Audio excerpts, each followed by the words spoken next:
은혜 놀라워 잃었던 생명 찾았고 광명을 얻었네.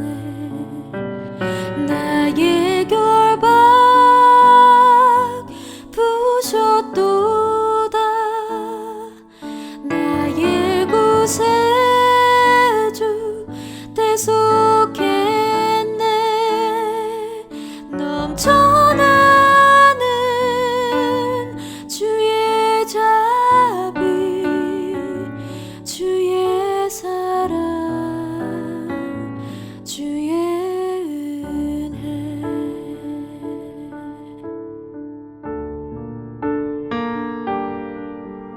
The Lord has promised good to me. His word my hope secures. He will my shield and portion be, as long as life endures. My chains are gone, I've been set free. My God, my Savior has ransomed me. And like a flood, His mercy reigns. Unending love, amazing grace. My chains are gone, I've been set free. My God, my Savior has ransomed me. And like a flood, His mercy reigns. Unending love, amazing grace.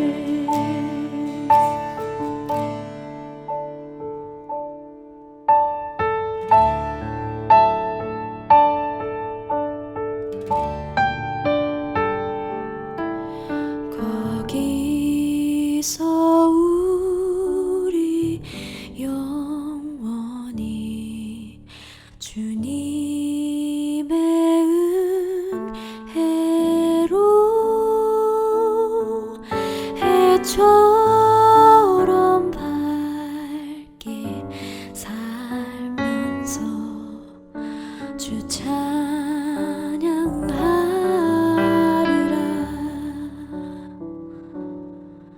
주 찬양하리라.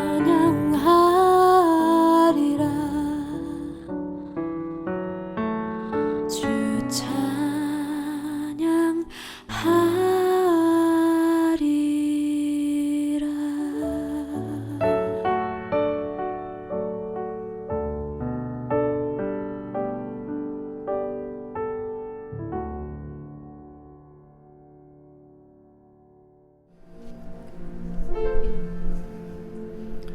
하나님은 영이시니 예배하는 자가 영과 진리로 예배할지니라. 하나님, 우리가 여기 모였습니다. 주님, 우리 가운데로 오시옵소서. 절망과 고통 속에 있던 마음, 지친 영혼 이 시간 당신께 내려놓습니다. 서로의 손길과 웃음과 위로를 통해 주님께서 함께 하심을 느낍니다. 우리가 더는 혼자가 아님을 깨닫게 하시고 예배를 통해 하나님의 위대하심과 사랑과 평화를 선포하게 하소서. 예수님의 이름으로 기도합니다. 아멘. 네, 우리가 오늘 함께 읽을 시편은 시편 51편에 있는 말씀입니다. 우리 함께 시편 성시 교독하도록 하겠습니다. 아, 하나님, 내 속에 깨끗한 마음을 창조하여 주시고 내 속을 견고한 심령으로 새롭게 하여 주십시오.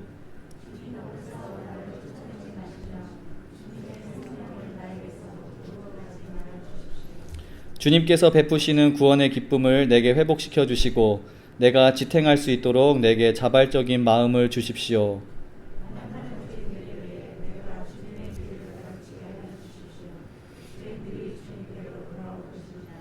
주님은 재물을 반기지 않으시며 내가 번제를 드리더라도 기뻐하지 않으십니다.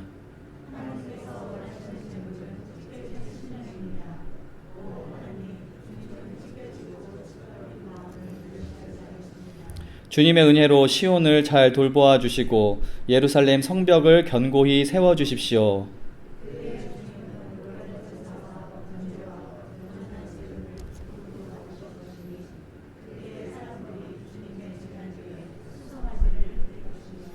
아멘.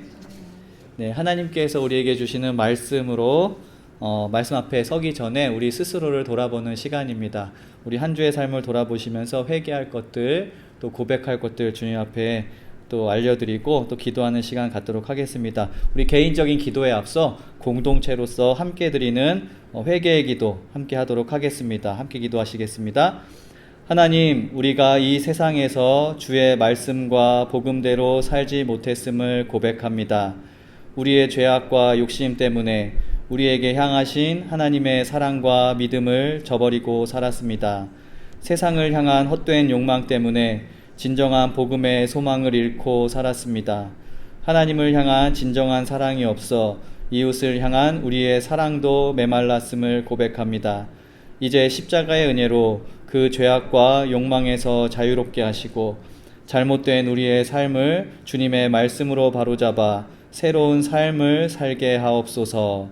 예수님 이름으로 기도합니다. 아멘. 아멘. 네, 이제 주님 앞에 개인적인 그런 회개의 기도, 또 고백과 간구의 기도 드리는 시간입니다.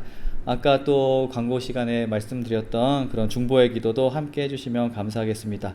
그리고 우리 가운데 또 아프신 분들이 또 계시죠? 또 그냥 갖고 계신 그런 질병들의 문제, 그리고 또 이상엽 성도님 교통사고 당하셔서 지금 몸이 좀 많이 안 좋으신 걸로 알고 있거든요. 그리고 우리 최경미 선교사님 건강한 모습으로 오늘 오셨지만 또 지난 월요일에 또 접촉사고가 있었거든요. 또 우리 아무튼 그런 또 사고로 인해 또 질병으로 인해 고통당하시는 분들, 또 영적인 문제로 인해 고통당하시는 분들, 기억나시는 분들 기도할 때 함께 중보해 주시면 좋겠습니다. 함께 기도하겠습니다.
내 이름으로 일컫는 내 백성이 그들의 악한 길에서 떠나 스스로 낮추고 기도하여 내 얼굴을 찾으면 내가 하늘에 듣고 그들의 죄를 사하고 그들의 땅을 고칠지라.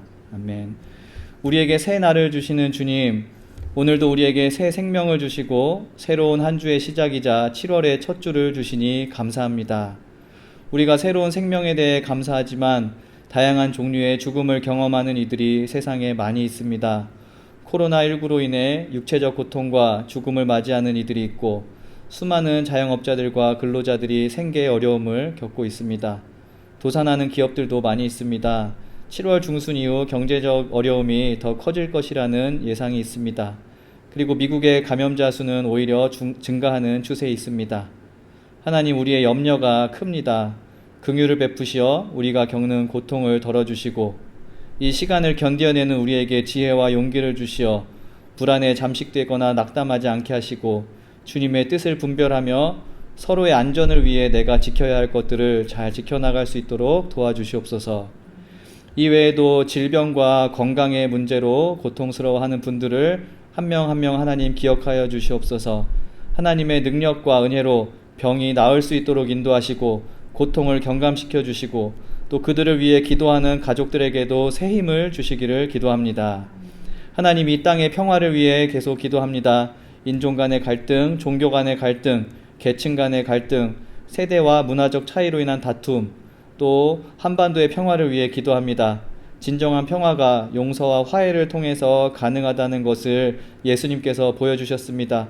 우리 또한 그 사실을 깨닫고 평화를 이루기 위해 애쓰는 모든 이들의 노력을, 또 그들의 그런 노력을 지혜롭게 하시고 또 용감하게 하여 주시옵소서. 하나님, 우리 자녀들을 위해서 기도합니다. 우리 자녀들에게 비전을 보여주시며 올바른 시선을 갖게 하여 주옵소서. 학교나 직장이나 교회에서 희생과 섬김으로 영향력을 미치게 하시고 다른 사람에 대한 공감과 책임감을 가지고 삶을 살아가게 인도하여 주시옵소서. 또한 우리 가족 중에 함께 신앙생활하지 못하는 분들의 기도를 들어주시옵소서. 그들을 향한 하나님의 계획과 사랑을 발견하게 하시고 함께 예배할 수 있는 날이 속히 오도록 인도하여 주시옵소서. 하나님, 또한 우리 교회를 위해 기도합니다. 인디애나에 복음의 씨앗을 뿌리시고 은혜 가운데 베델교회를 세우시고 우리 교회가 성장할 수 있도록 하신 은혜를 우리가 기억하고 감사드립니다. 우리 교회가 나아갈 길을 향해 다시 한번 간절히 기도하오니 모든 성도가 예수님의 마음을 품고 연합할 수 있도록 도우시고 세상을 향한 하나님의 뜻을 온전히 실천할 수 있는 공동체가 될 수 있도록 인도하소서. 함께 길을 나아가 신앙의 동료를 보내주시고 리더들에게는 능력을 더하시옵소서. 오늘 드리는 예배와 친교 시간이 안전하고 은혜롭고 즐거운 시간 될 수 있도록 하나님께서 지켜주시옵소서. 예수님 이름으로 기도드립니다. 아멘. 네, 오늘 우리에게 주신 말씀은 로마서 7장 15절에서 25절 상반부의 말씀입니다. 로마서 7장 15절에서 25절 상반절까지의 말씀 한 절씩 교독하도록 하겠습니다. 나는 내가 하는 일을 도무지 알 수가 없습니다. 내가 해야겠다고 생각하는 일은 하지 않고 도리어 해서는 안 되겠다고 생각하는 일을 하고 있으니 말입니다.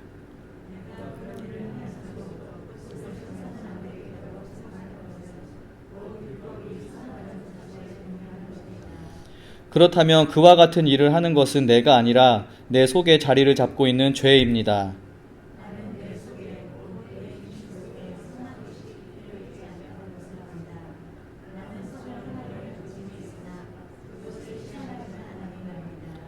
나는 내가 원하는 선한 일은 하지 않고 도리어 원하지 않는 악한 일을 합니다.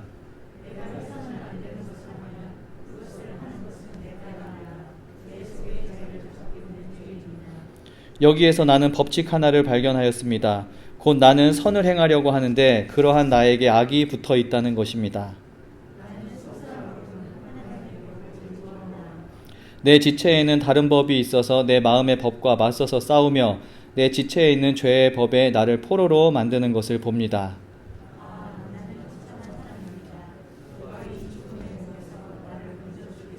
함께 읽겠습니다. 우리 주 예수 그리스도를 통하여 나를 건져주신 하나님께 감사를 드립니다. 아멘. 하나님의 말씀입니다. 아멘. 오늘은 성령 강림 후 5번째 주일입니다.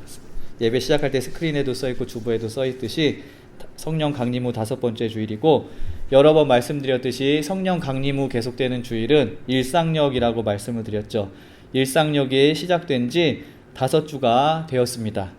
이 기간 동안 우리는 그리스도인이자 제자로서의 삶, 영어로는 크리스천 라이프에 관해서 함께 생각하며 우리에게 하나님께서 우리에게 주시는 깨달음이 무엇인지 우리가 함께 생각을 하고 있습니다. 그리스도인으로서의 삶이 과연 어떤 삶이어야 할까, 이것에 대해서 생각한다는 것이죠. 오늘도 그리스도인의 삶에 관한 다양한 그런 측면 가운데 한 가지 면을 함께 묵상하려고 하는데요. 오늘 우리가 읽은 본문 또 다루고자 하는 내용은 어떻게 보면은 날카롭고 또 아픈 말씀이기도 합니다. 하지만 동시에 따뜻하고 은혜로운 말씀입니다. 날카롭지만 동시에 따뜻하고 은혜롭다. 이 말 자체가 모순적이지 않습니까? 네, 오늘은 어떻게 보면 모순적인 이야기, 또 딜레마에 관한 말씀을 나누려고 합니다. 바울이 이야기하는 죄라는 그런 주제에 관해서 말씀을 드리려고 합니다. 여기 한 사람이 있습니다. 이 사람은 예수님을 만나고 그리스도인으로서의 삶을 살고 있는 사람입니다. 교회에서 듣고 또 깨달은 좋은 말씀들을 알고 있고요. 성서에 쓰여 있는 그런 수많은 이야기들을 통해 어떻게 사는 것이 가치 있고 의미 있는 삶인지 깊게 생각해 보기도 합니다. 그리고 그렇게 살아가려고 다짐도 합니다. 더 나아가 그 다짐을 이루기 위해 노력도 하고 훈련도 합니다. 그런데 어느 날 이 사람이 스스로를 돌아보며 이런 고백을 합니다. 내 삶을 돌아보니 이해하지 못할 구석이 참 많이 있습니다. 라고 고백을 합니다. 그리고 그 이유에 대해서 이렇게 말합니다. 저는 매번 결심을 하는데 그 결심과 다른 행동을 합니다. 어떤 경우에는 내가 끔찍이 싫어하고 경멸하는 일을 스스로 저지르기도 합니다.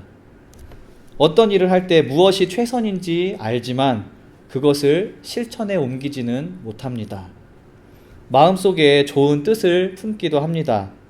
하지만 그 품은 뜻이 내 행동으로 표현되지는 않습니다. 착하고 옳은 일을 하기로 결심하지만 정작 그런 착하고 옳은 일을 하지는 못합니다. 악한 일, 꺼림칙한 일은 하지 않기로 결심을 하지만 그런 악한 일과 꺼림칙한 일을 결국 저지르고 맙니다. 그런 선택을 할 수밖에 없도록 만드는 여러 가지 이유를 찾고 그 이유를 대지만 사실 그 이유란 것이 핑계란 것도 압니다. 그래서 가끔은 내가 나를 속이는 것이 아닐까, 내가 만들어낸 핑계 앞에서 스스로 속아주는 것이 아닐까라는 생각이 들기도 합니다. 그리고 중요한 것은 이 모든 일은 반복적으로 일어난다는 것입니다. 그래서 이런 행동의 패턴은 이제 예측이 가능합니다. 하지만 고치고 막을 길이 없습니다. 이 모든 일은 오늘도 다시 반복됩니다. 그래도 최악은 아닙니다. 왜냐하면 가끔은 내가 옳다고 생각하는 일을 하기도 하거든요. 내가 했던 결심을 실천에 옮기기도 하거든요. 악하다고 생각되는 일이 있을 때 과감히 잘라내기도 하거든요. 그러다 보니 저는 가끔 내 안에 두 존재, 선한 나와 악한 내가 서로 싸우는 것 같다는 생각이 들기도 합니다. 그냥 이런 게 사람이려니 하는 생각이 들다가도 왜 이것밖에 되지 못하지 하며 괴롭고 비참할 때도 있습니다. 성도님들, 오늘 바울이 로마서 7장의 말씀을 통해 우리에게 들려준 고백입니다. 이 고백이 그의 개인적인 고백인지 아니면 그리스도인들이 갖게 되는 일반적인 그런 삶의 딜레마를 염두에 두고 바울이 쓴 글인지 확실하지는 않습니다. 하지만 저는 이 바울의 이야기는 사람이라면 누구나 겪게 되는 그런 고민이자 고백을 담고 있다고 생각합니다. 특별히 하나님 앞에 서 있는 사람이라면 모두가 겪게 되는 삶의 모순이자 딜레마라고 생각합니다. 유진 피터슨이라는 목사님이 다윗의 그 삶을 연구하면서 쓰신 책이 있는데요. 그 책 가운데 그 죄에 대해서 쓰신 그 챕터가 있는데 그 챕터 가운데 이런 문장이 있습니다. 하나님은 여전히 우리 삶의 일부입니다. 하지만 우리 삶은 죄와 은혜가 서로 복잡하게 뒤엉켜 있는 다층적인 구조를 가진 삶이 되었습니다. 다시 한번 읽어드릴게요. 하나님은 여전히 우리 삶의 일부입니다. 하지만 우리 삶은 죄와 은혜가 서로 복잡하게 뒤엉켜 있는 다층적인 구조의 삶이 되었습니다. 제가 보기에 바울은 그리스도인으로서 자신의 삶에 대해 그리고 소위 죄의 문제에 대해 깊은 감수성을 가지고 있는 사람이었습니다. 선한 마음과 악한 마음이 공존하고 있는 상태, 내가 알고 있는 것과 실천하는 것 사이에 그 건널 수 없는 그 거리, 간극, 죄와 은혜가 내 안에서 공존한다는 그 딜레마, 이런 복잡한 문제에 대해서 만약에 어떤 사람들은 그래도 노력하고 있으니 조금은 나아지고 있으니까 꽤 괜찮은 삶이 아닐까? 그래도 평균적인 크리스찬의 삶은 아닐까? 이렇게 자기 위로를 하는 사람도 있겠지만 바울은 이런 모순이 존재하는 삶을 그대로 넘겨줄 수가 없었던 것 같습니다. 그래서 그는 자신의 그런 삶을 가리켜 이렇게 이야기를 합니다. 그리스어로 이제 이야기했죠. 바울은 뭐라고 이야기했냐면요. 탈라이포로스 에고 안트로포스라고 이야기를 합니다. 탈라이포로스 에고 안트로포스. 영어로는 What a miserable man, what a miserable person I am. 이거 마음에 확 와닿는 말씀 아니에요? What a miserable person I am. 한국어로는 나는 비참한 사람입니다 라고 이렇게 고백을 했습니다. 7장 24절의 말씀이죠. 나는 비참한 사람입니다. 누가 이 죽음의 몸에서 나를 건져주겠습니까? 해도 안 되는 그런 자신의 삶을, 건널 수 없는 그 선과 악의 그 강을, 그것이 자기 마음속에 존재한다는 것을 경험한 바울이 이렇게 고백을 했던 것입니다. 제가 요즘 메시지 바이블을 자주 인용하는데요. 그 번역이 아마 우리 피부에 와닿는 그런 번역이 많이 있어서 그런 것 같습니다. 그 메시지 바이블은 7장 24절을 이렇게 번역을 합니다. 내가 할 수 있는 일을 무엇이든 해보았지만 결국 아무 소용이 없습니다. 나는 벼랑 끝에 서 있습니다. 이런 나를 위해 무엇인가 해줄 수 있는 이 누구 없습니까? 정말 던져야 할 질문은 바로 이런 것이 아닙니까? 저는 이 번역의 그 뒷부분에 그 오늘 바울의 고백의 핵심이 있다고 생각합니다. 나는 벼랑 끝에 서 있습니다. 이런 나를 위해 해줄 수 있는 이 누구 없습니까? 정말 던져야 할 질문은 바로 이런 것이 아닙니까? 우리는 계속해서 제자로서의 삶, 크리스천 라이프가 무엇인지 묵상하는 기간을 보내고 있다고 말씀드렸습니다.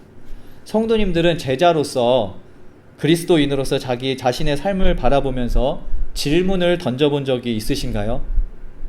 내 삶을 바라보면서 던져보셨다면 마지막으로 던졌던 때가 언제이신가요? 우리 성도님들이 어제 저녁에 다 나는 내 삶을 돌아봤다라고 말씀하시면 제가 할 말이 없는데, 신앙인으로서 나는 어떻게 살고 있는가? 그리스도인으로서 내 삶은 신앙인이 아닌 사람들에게 어떻게 보일까? 하나님 앞에 서 있는 단독자로서 하나님과 나 단둘이 서 있다는 얘기죠. 단둘이 서 있다고 했을 때 나는 나의 삶에 대해 뭐라고 이야기 드릴 수 있을까? 우리가 가지고 있는 구체적인 죄를 발견하고 나열하는 것 이전에 정말로 던져야 할 질문을 던지는 것이 필요하다는 생각을 하게 됩니다. 성도님들께서 아시다시피 바울은 극적으로 예수님을 만났습니다. 이제 예수를 믿는 자들을 핍박하러 가다가 그 음성을 듣고 이제 돌아서게 됐죠. 급진적인 회심을 경험한 사람입니다. 근데 그런 드라마틱한 과정을 통해서 예수를 따르는 사람이 되었기 때문에 자기 자신의 삶에 대해서 다른 사람들보다 조금 더 날카롭고 면밀하게 자기 삶을 돌아보았던 사람이었던 것 같습니다. 바울은 스스로에게 직접적이고 예리한 질문을 많이 던졌던 것 같습니다. 바울의 편지는, 오늘 우리가 읽은 편지는 로마 교인에게 보내는 것일 뿐만이 아니라 우리에게 보내는 편지라고 할 수 있습니다. 바울은 그가 스스로에게 던졌던 질문, 그 과정을 통해 경험했던 그 깨달음의 과정으로 지금 우리를 초대하는 것입니다. 성도님들, 성령님께서 하시는 중요한 일은 성서의 말씀이 3인칭으로 되어 있는 성서의 말씀이 1인칭 대명사로 나에게 받아들여지고 내가 고백하게 하는 일, 그것이 바로 성령님께서 하시는 일이라고 생각을 합니다. 바울이 그가 깨달았던 그 깨달음의 과정에 우리를 초대합니다. 질문의 과정으로 우리를 초대합니다. 그래서 우리도 그 깨달음의 과정에 나로서 동참하기를 원하는 것입니다. 바울은 자기 삶에 존재하는 그런 은혜 입은 자로서의 그 정체성 있죠. 선한 정체성이 있죠. 하지만 죄를 반복하는 연약한 자로서의 정체성, 이 둘 사이의 모순을 발견했을 때 What a miserable person I am. 나는 비참한 사람입니다 라고 고백을 했습니다. 그리고 오늘 우리가 읽은 로마 교회 사람들에게 보낸 편지의 그런 과정, 자신을 발견하는 과정의 중요성을 강조하는데요.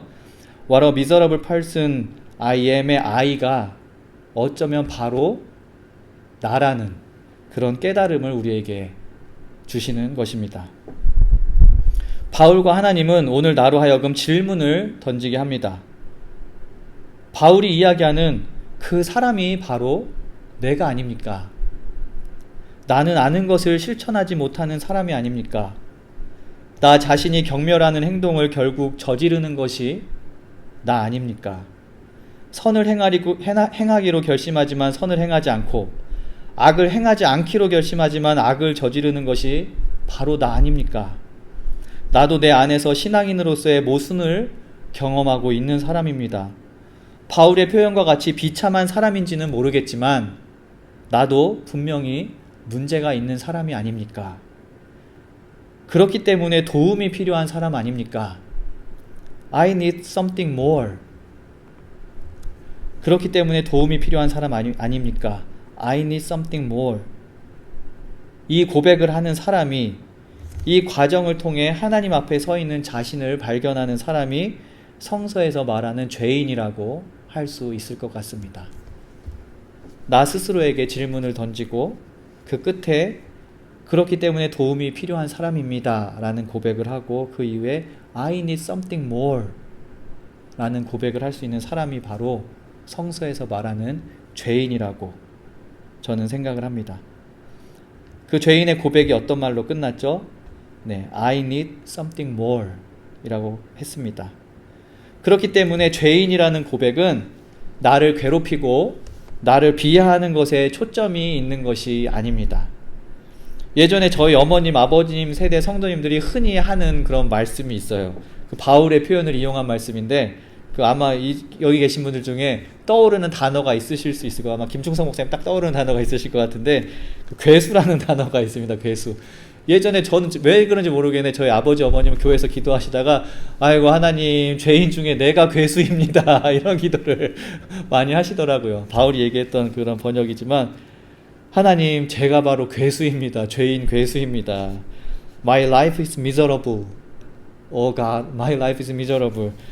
이렇게 우리가 죄인이라고 우리가 고백을 할 때 그 고백의 초점이 괴로움과 비하에 초점이 맞추어져야 하는 것이 아니라는 얘기입니다. 죄인이라는 그 고백의 초점은 something more에 있습니다.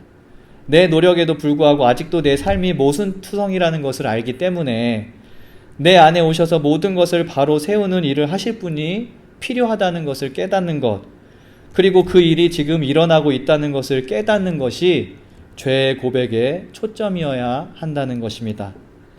7장 24절에 누가 이 죽음의 몸에서 나를 건져주겠습니까?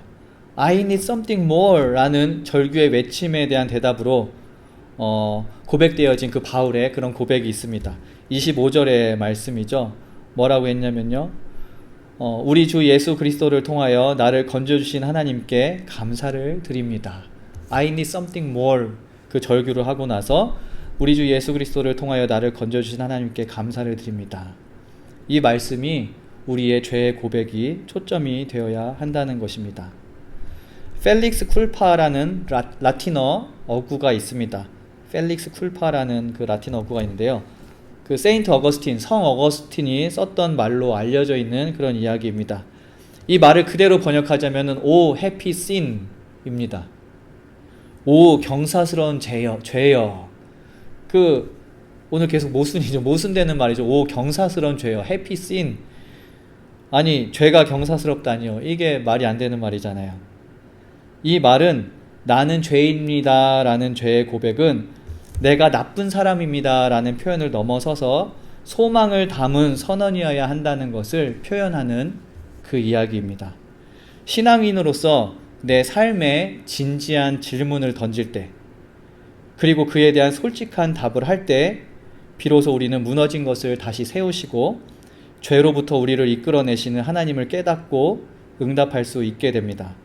만약 아무 질문도 던지지 않고 그냥 우리의 악하고 연약한 모습에 대해서 무관심하거나 무지할 때 우리는 예수님이 우리의 구원자라는 그 복음의 핵심이죠. 예수님이 우리의 구원자라는 복음의 핵심에 대해서도 알 수가 없습니다.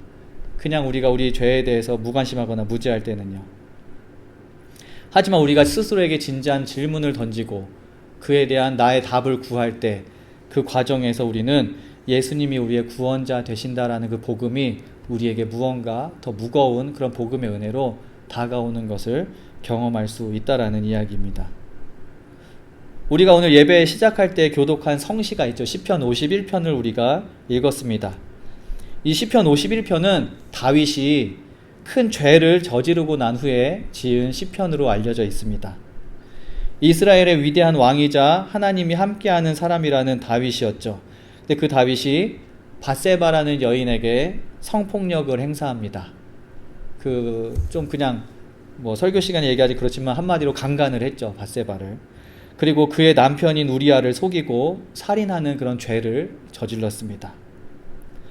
아주 입에 담지 못할 만한 그런 악한 죄를 저질렀습니다. 하지만 그 후 나단이라는 선지자를 통해 자신이 했던 일이 무엇인지를 다윗이 깨닫게 되었습니다.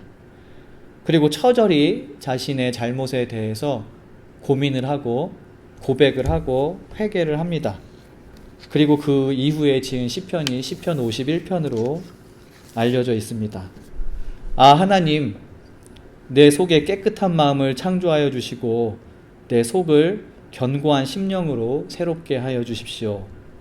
주님 앞에서 나를 쫓아내지 마시며 주님의 성령을 나에게서 거두어 가지 말아 주십시오.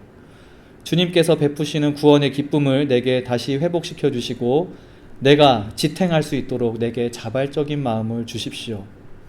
사실은 이 시편이 10절 말씀인데 1절에서 9절까지 보면은 자신의 죄에 대해서 고백하고 또 괴로워하는 장면이 나옵니다. 그리고 13절 이후의 말씀에도 보면은 죄에 대해서 또 끊임없이 이야기하는 장면이 나옵니다.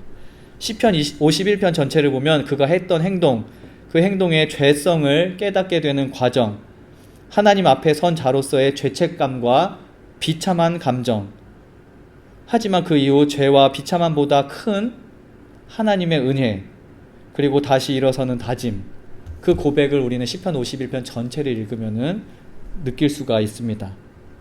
죄는 악하고 비참합니다. 하지만 하나님의 은혜와 그 은혜를 경험한 그의 고백인 이 시는 무척 아름답습니다. 우리의 삶과 같이 이 시도 참 놀라운 모순을 담고 있는 것 같습니다. 당연히 은혜를 얻기 위해서 죄를 지으면 안 되겠죠. 죄를 지었을 때 그 죄를 회개했을 때 나 은혜를 경험하니까 나는 죄를 짓겠다. 이건 말도 안 되는 얘기겠죠. 말씀드렸던 것 같이 죄는 악하고 죄는 우리의 삶을 비참하게 만듭니다. 개인적인 영역의 죄, 사회적인 영역의 죄, 우리는 내가 저지르고 이 사회가 저지르는 죄에 대해서는 분명히 날카롭게 그리고 정직하고 과감하게 반응을 해야 합니다.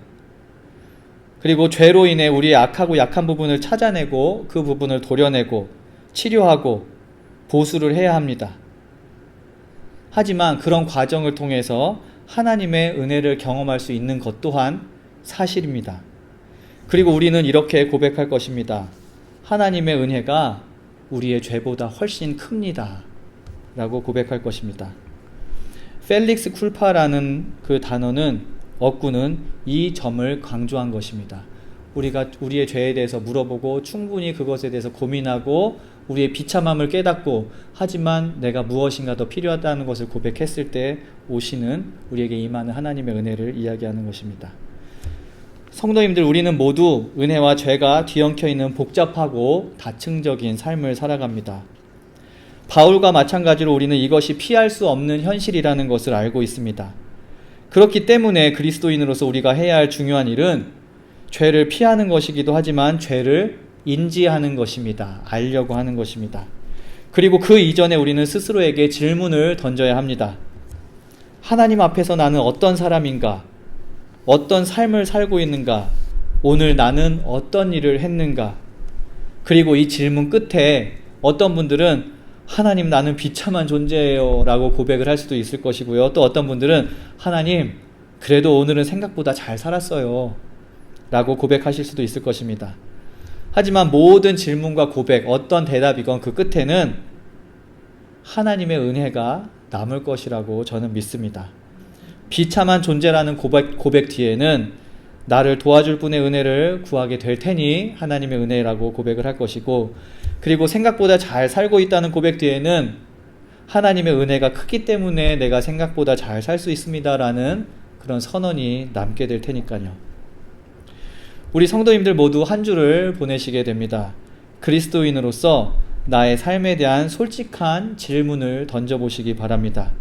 그리고 그 질문과 질문에 따라오는 고백들을 통해 What a miserable person I am 에서 What a blessed person I am 이라는 고백의 선언이, 오 나는 비참한 사람입니다 라는 고백에서 오 나는 진실로 복이 있는 사람입니다 라는 고백의 선언으로 이렇게 변화되는 삶을 경험하시기를 소망합니다.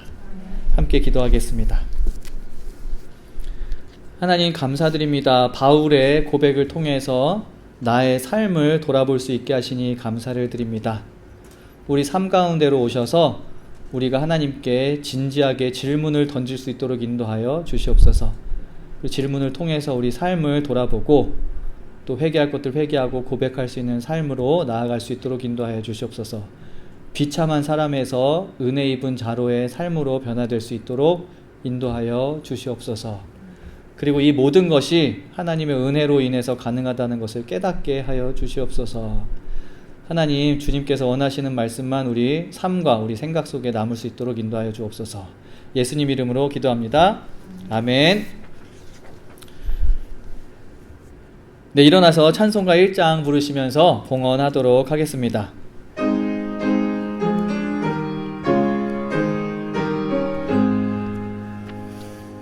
만복의 근원 하나님,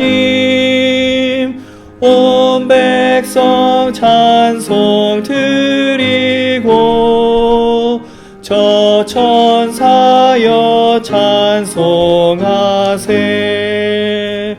찬송 성부 성자 성령 아멘. 함께 기도하겠습니다. 하나님의 은혜와 축복으로 아무 가진 것 없이 태어난 우리가 지금의 삶을 누리고 있음을 기억하고 감사드립니다. 우리 가진 것의 참 주인이 하나님임을 기억할 수 있게 해주시고 주신 것에 부끄럽지 않도록 많은 것을 나누며 살아갈 수 있도록 인도하여 주시옵소서. 감사한 마음으로 드립니다. 우리 베델교회 가족들이 물질로 인하여 걱정하거나 고통당하지 않도록 오늘보다 내일의 삶이 영육간에 더욱 풍성하게 하여 주옵소서. 예수님의 이름으로 기도드립니다. 아멘.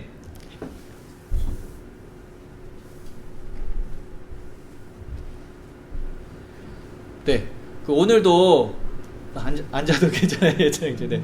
오늘도 재밌던 일이 있어서 다윤이 얘기를 잠깐 한번 또 드릴게요. 다윤이가 요즘 규칙을 찾는 거에 재미를 들렸어요. 여기 규칙이 뭐 해야 한다라는 규칙이 아니고 반복되는 패턴, 규칙을 찾는 게 재미가 들는데, 예를 들면은 밥을 먹다가 아빠 규칙을 발견했어요 하면서 밥 먹고 국 먹고 밥 먹고 국 먹고 이런 얘기를 하는, 그러면서 또 이렇게 다윤이가 좋아하는 파우치 있잖아요.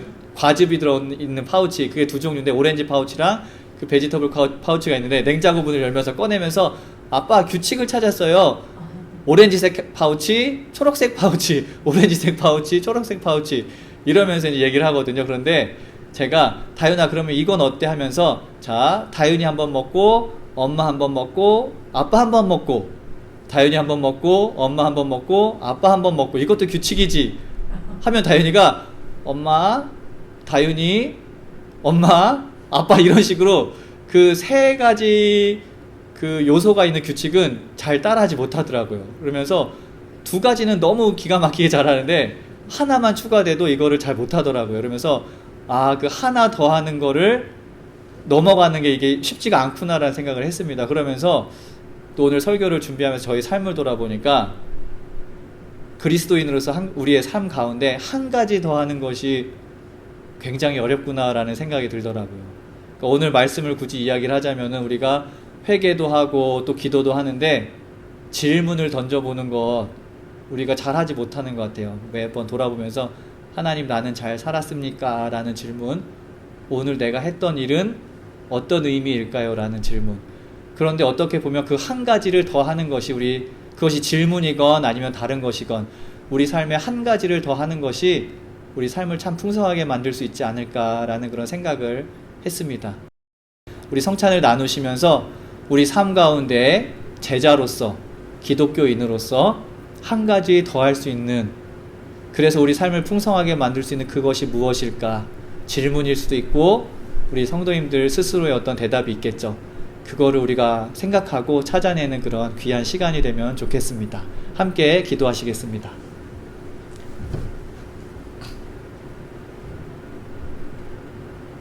구원과 평화의 하나님, 예수 그리스도의 십자가와 부활을 통하여 영원한 삶의 은총을 베풀어 주시고 거룩한 성찬을 통해 우리의 영을 생명의 양식으로 채워주시니 감사드립니다. 주님의 살과 피를 나눌 때 우리 가운데 함께 하시며 우리의 심령을 정결케 하여 주시옵소서. 우리도 주님 안에서 한 몸을 이루어 가난한 자에게는 복음을, 눈먼 자에게는 보게 함을, 눌린 자에게는 자유함을 전하는 제자로 살아가기를 원합니다. 주의 백성과 함께 하여 주시옵소서. 우리를 구원하신 예수님 이름으로 기도드립니다. 아멘. 예수님께서 잡히시기 전에 제자들과 함께 식사를 하셨습니다. 빵을 떼며 말씀하셨습니다. 이 빵은 너희를 위해 십자가에 달려 죽는 나의 몸이다. 이것을 행하여 나를 기념하라. 식사 후에 잔을 들어 축복하시며 말씀하셨습니다. 이 잔은 나와 너희 사이에 내 피로 세운 새로운 약속이다. 너희가 이 빵을 먹고 이 잔을 들 때마다 나의 삶을, 또 십자가에서의 나의 죽음을, 그리고 부활과 다시 오심을 기억하고 또 소망하라고 하셨습니다. 예수님께서 아무런 조건 없이 있는 모습 그대로, 죄된 모습 그대로 제자들을 그 자리에 초대하셨고, 저 또한 성찬에 초대하셨기 때문에 저도 아무런 조건 없이 성도님들을 이 성찬의 자리로 초대합니다. 함께 주님의 살과 피를 나누며 성찬의 은혜에 동참하시겠습니다.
하나님, 주님의 살과 피를 나누었습니다. 우리 삶 가운데 동행하여 주시옵소서. 지금은 주님께서 가르쳐 주신 기도로 함께 기도하오니, 하늘에 계신 우리 아버지여, 이름이 거룩히 여김을 받으시오며 나라가 임하시오며 뜻이 하늘에서 이루어진 것 같이 땅에서도 이루어지이다. 오늘 우리에게 일용할 양식을 주시옵고, 우리가 우리에게 죄 지은 자를 사하여 준 것 같이 우리의 죄를 사하여 주시옵고, 우리를 시험에 들게 하지 마시옵고 다만 악에서 구하시옵소서.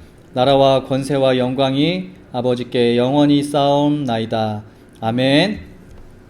네, 우리 일어나셔서 서로 축복하는 마지막 찬양 함께 하도록 하겠습니다.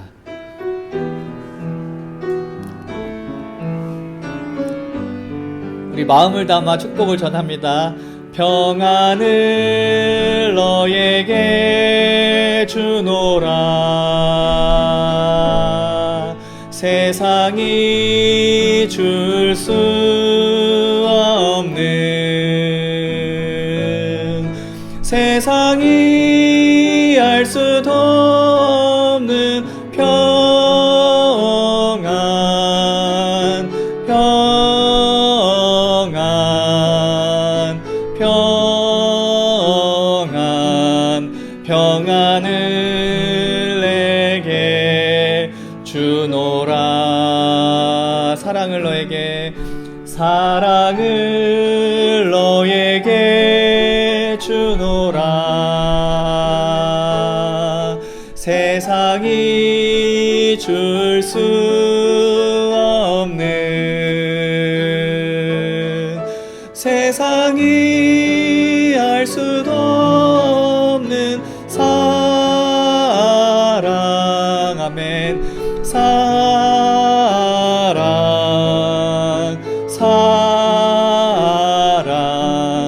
사랑을 내게 주노라. 아멘. 기도하겠습니다. 지금은 모든 형태의 죽음을 물리치시고 생명을 창조하시는 하나님의 축복이, 세상의 모든 죄악을 함께 감내하시며 온 인류에게 은혜를 베푸시는 예수 그리스도의 사랑이, 그리고 우리가 본질적으로 변화할 수 있도록 도우시며 하나님의 무한한 사랑의 능력을 드러낼 수 있도록 함께 하시는 성령님의 동행이 베델교회 모든 성도님들과 함께 하길 간절히 축원합니다. 아멘.